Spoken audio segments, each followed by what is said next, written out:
Hi, this is just a quick pop-in to address the extraordinary comments by Peter Morgan. He actually is the creator of The Crown, if you didn't know, and he had some rather snarky things to say about our lovely Dame Judi Dench. And he's not going to get away with that on my watch. I just have to come in and defend Dame Judi because I adore her, as I'm sure many of you do as well. I mean, look at the depth of her work that she has produced. So many classic movies, not to mention being lauded as a stellar theatre actress. So I was quite offended when I heard him say that she and John Major must feel rather stupid about their comments that they made about the last season of The Crown. Now, of course, they came out and made those comments because they were defending their friends. We all know that Dame Judi Dench is a great friend of Camilla, the current Queen, and also was highly regarded by our late Queen, Elizabeth II, and really has been a friend and a supporter of the monarchy all through her career. And so she came out and asked for disclaimers to be placed on the last Crown series, as they should have been, saying that basically it's a work of fiction. And evidently Peter Morgan didn't take kindly to that because he gave quite a bitchy interview in the Variety and he came out and had a go at our Dame Judi. He said that, oh yes, they had a lot to say before the series actually aired, but once the series aired, they didn't say anything. Well, that is because, Peter, they have manners, they have class, they have breeding, and they wouldn't repeat themselves. They said what they wanted to say, so they're not going to come out and make another statement. They weren't after attention. John Major also came out and said that the supposed conversations between him and the late Queen were just a work of fiction. He said they were, absolute rubbish. So they had every right to come out and say whatever they liked. And so he's now saying that because, they're very silent ever since, that they must feel rather stupid.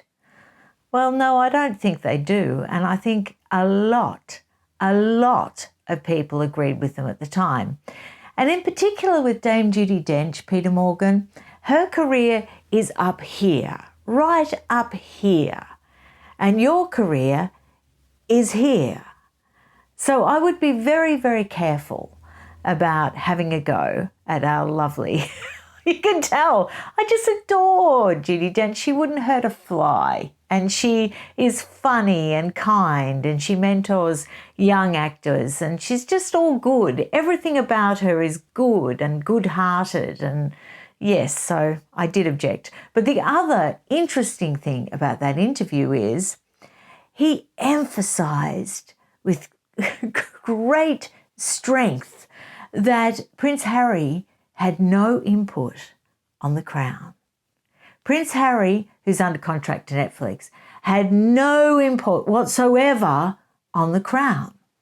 Now, we 100% believe you, Peter Morgan, and none of us ever thought that Harry would in any way have any input in The Crown, or the fact that that may form the basis of Netflix interest in him in the first place, but we never suspected that. So you didn't really need to deny it with such strength.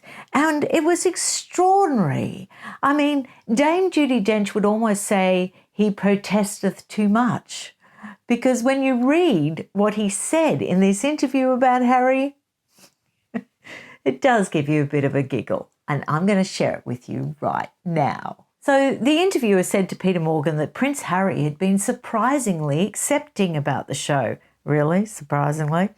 Even joking that he'd fact-checked the series. Oh, yes. Yes, Harry is definitely somebody that I would get to fact-check something. When asked about this unexpected fan, Morgan sidesteps the question. I haven't heard it from his lips, he replies, and I've never had that conversation with him about it. And then he points out that Sarandos, too, had never discussed the show with Harry. We kept a wall around this topic when we talk, he says, for obvious reasons. Okay, okay. I didn't hear it from his own lips. We keep a wall around it. Sort of seems a bit reminiscent. I can't think. I feel like I've heard that sort of thing before from somebody. I think it was to maybe Jason Knaff. They must never know, Jason. They must never know. It came from us. No, Jason. You know that book? You know that book that they didn't have anything to do with, but then it turned out that they actually had a lot to do with it, but they forgot that they had a lot to do with it. You know that book, Finding Freedom? I wonder. Of course, it's not a similar situation because I am not suggesting that Harry helped Netflix in any way.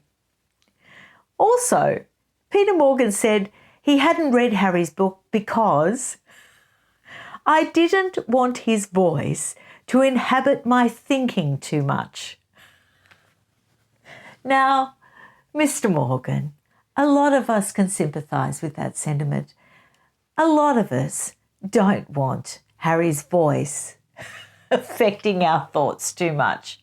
As someone that has done extensive reviews of his book, it is very distressing. After a certain moment of time, you just are desperate to get that voice out of your head. And if you made the mistake of actually getting the audible version of Spare, it's even worse.